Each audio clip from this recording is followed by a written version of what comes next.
This is my mate Dave.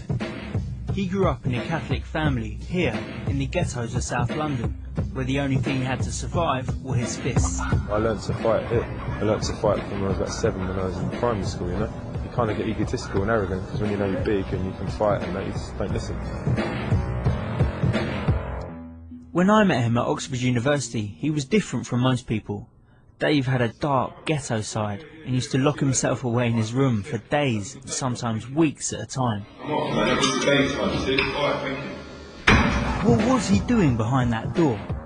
Was he reading his beloved philosophy books? Or was he getting in the Dave zone listening to his records?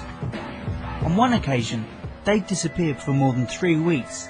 When he eventually re-emerged, he had converted to Islam and his name was Dawood.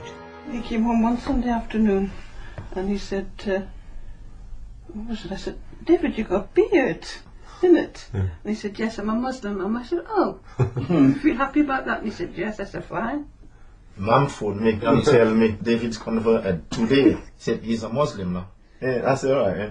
That wasn't exactly what you said. No? Well, no, you said as long as he's not a radical, it doesn't matter. By piecing together the jigsaw of Dave's past, I was starting to get a better picture of why my mate became a Muslim.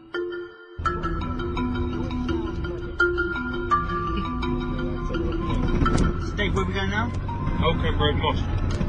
When me and my dad used to go about 25 years ago, my dad used to take me there when it was a pub. And I used to play pool in there because my dad knew the landlord really well. It's kind of weird, we're going back full circles. My dad's never been to the mosque, but he's been to that building lots of times. Worshipping another god.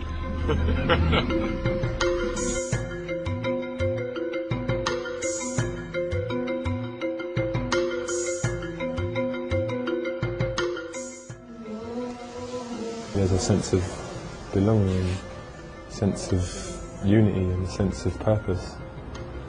And I don't know, that's how I feel every time after I pray. I feel quite emotional, I feel quite, I don't know, blessed, if that's a word to say.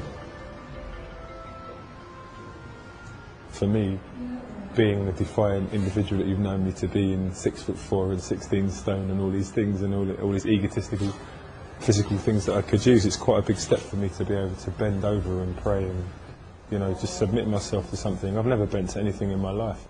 Have you noticed a change in him since you converted to Islam? Yeah, definitely. He's a lot calmer. He's a lot calmer. He used to be hyperactive. Dave may have found a new religion, but he has remained fiercely proud of his roots. He now works as a mentor with the young kids in South London, helping them find their own way out of the ghetto, whatever it may be.